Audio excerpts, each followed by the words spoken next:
Halo semuanya, selamat datang kembali di channel kita. Hari ini kita akan menyelami dunia yang sangat fundamental dalam jaringan komputer, yaitu sistem operasi jaringan. Ini adalah elemen ketiga dalam pembelajaran kita.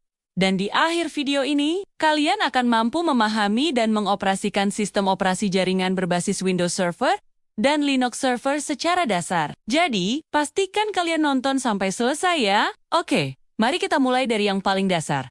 Apa sih sebenarnya sistem operasi jaringan atau yang sering disebut News Network Operating System? Bayangkan, sebuah orkestra. Ada banyak musisi dengan alat musik yang berbeda. Agar mereka bisa menghasilkan musik yang harmonis, butuh seorang konduktor kan? Nah, dalam dunia jaringan, sistem operasi jaringan inilah konduktornya. Ia adalah perangkat lunak yang dirancang khusus untuk mengelola, mengordinasikan, dan menyediakan sumber daya di dalam sebuah jaringan komputer. Tanpa NUS, komputer-komputer di jaringan akan seperti musisi yang bermain sendiri-sendiri, tidak teratur dan kacau. Sekarang, mungkin kalian bertanya, apa bedanya dengan sistem operasi yang ada di laptop atau PC kita, seperti Windows 11 atau macOS? Pertanyaan bagus. Sistem operasi yang kita gunakan sehari-hari itu disebut sistem operasi klien. Tugas utamanya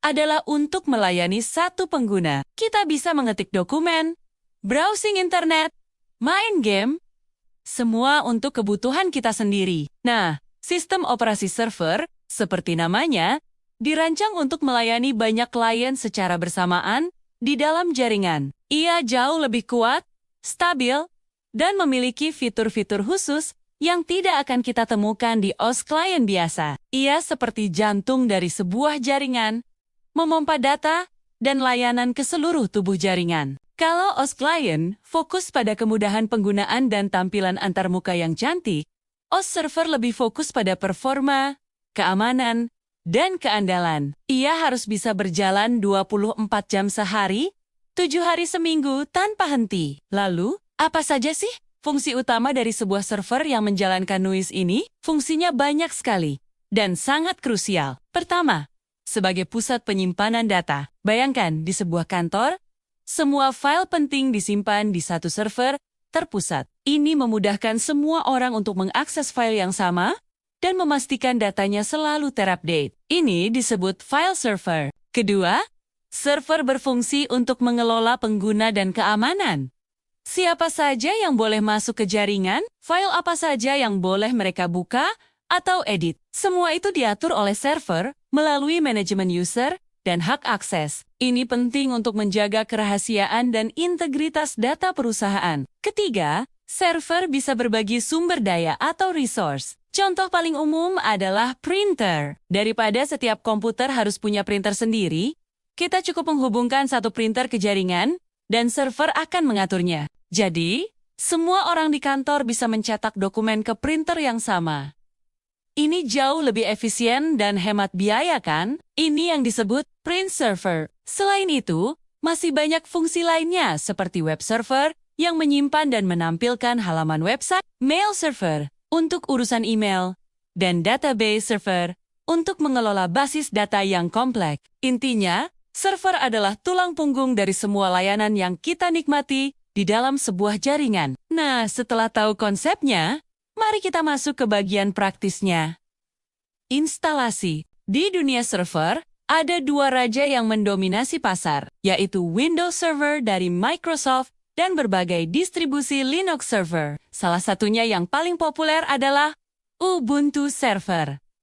Mari kita bahas dulu Windows Server. Keunggulan utamanya adalah antarmuka grafis atau GUI yang familiar, mirip seperti Windows versi desktop. Ini membuatnya lebih mudah dipelajari bagi pemula. Proses instalasinya pun relatif mudah, dengan wizard yang akan memandu kita langkah demi langkah. Kita tinggal siapkan file ISO-nya, boot komputer dari situ, lalu ikuti petunjuk di layar, seperti memilih edisi, menyetujui lisensi, mempartisi hard disk, dan mengatur password administrator. Setelah selesai, kita akan disambut dengan dashboard Server Manager yang menjadi pusat kendali untuk semua fungsi server.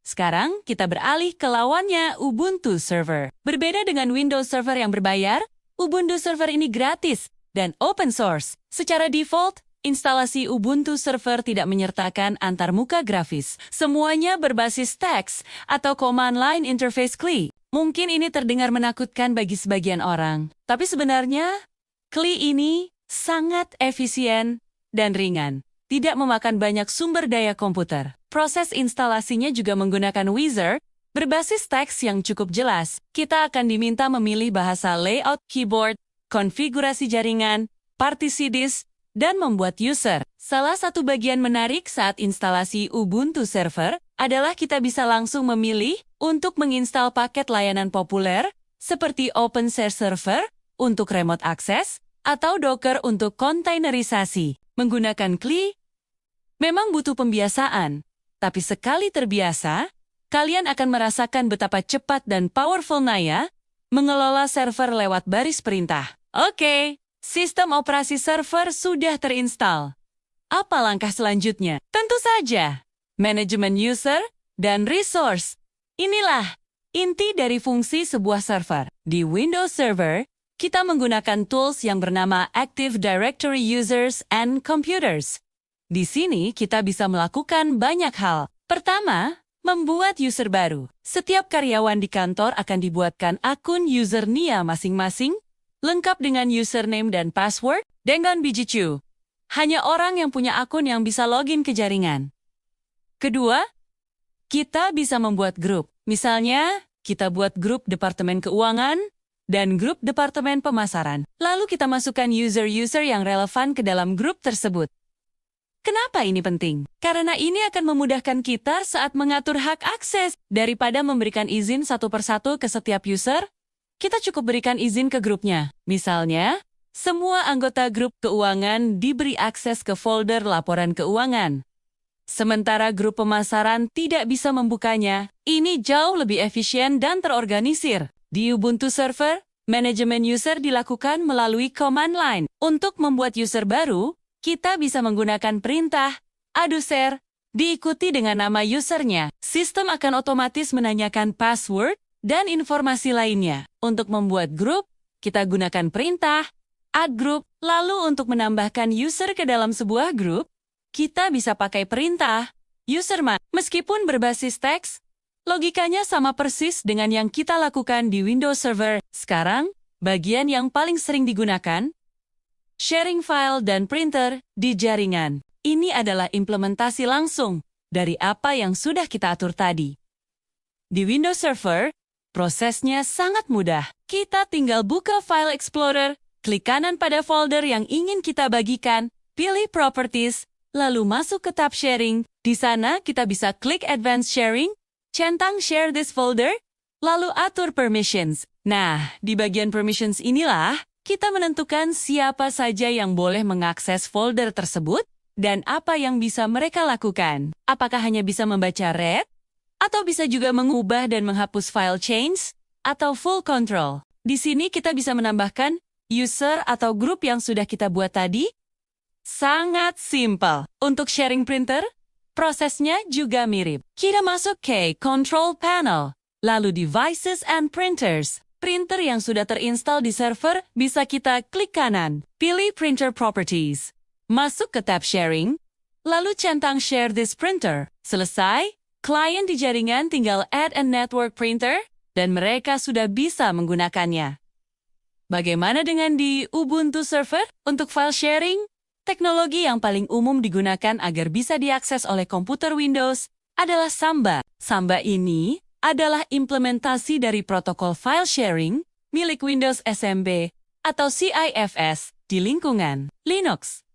Kita perlu menginstal paket Samba terlebih dahulu. Setelah itu, kita akan mengedit file konfigurasi Samba yang biasanya ada di etc atau Samba SMB. Di dalam file konfigurasi inilah, kita mendefinisikan folder mana yang mau kita share, siapa saja yang boleh mengaksesnya, dan apa hak akses mereka. Setelah konfigurasi selesai, kita tinggal restart layanan Samba, dan folder tersebut akan muncul di jaringan Sioliala itu, adalah shared folder dari Windows. Untuk sharing printer di Ubuntu server, kita menggunakan sistem yang disebut CUPS Common Unix Printing System. Sama seperti Samba, kita perlu install paketnya terlebih dahulu. Setelah itu, kita bisa mengakses antarmuka konfigurasi CUPS melalui web browser. Dari sana kita bisa menambahkan printer yang terhubung ke server dan mengaturnya agar bisa di-share ke seluruh jaringan. Nah,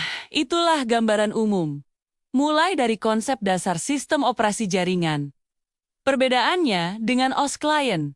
Fungsi-fungsinya, cara instalasi di Windows Server dan Ubuntu Server, hingga manajemen user, grup, dan sharing file serta printer. Memahami semua ini adalah fondasi yang sangat penting. Jika kalian ingin berkarir di bidang administrasi jaringan atau sistem, ini adalah skill yang akan selalu relevan dan dibutuhkan. Tentu saja, apa yang kita bahas hari ini hanyalah permukaannya saja. Masih banyak sekali hal-hal mendalam yang bisa dieksplorasi di masing-masing sistem operasi. Tapi jangan khawatir, ini adalah langkah awal yang sangat baik. Kuncinya adalah, jangan takut untuk mencoba dan praktek langsung. Kalian bisa menginstal Windows Server atau Ubuntu Server di mesin virtual seperti VirtualBox atau VMware untuk latihan tanpa harus mengganggu komputer utama kalian. Semoga penjelasan ini mudah dipahami dan bisa memberikan gambaran yang jelas tentang sistem operasi jaringan. Jangan ragu untuk bertanya di kolom komentar jika ada yang kurang jelas atau ingin didiskusikan lebih lanjut. Terima kasih banyak sudah menyimak video ini sampai akhir. Jika kalian merasa video ini bermanfaat, jangan lupa untuk klik tombol like,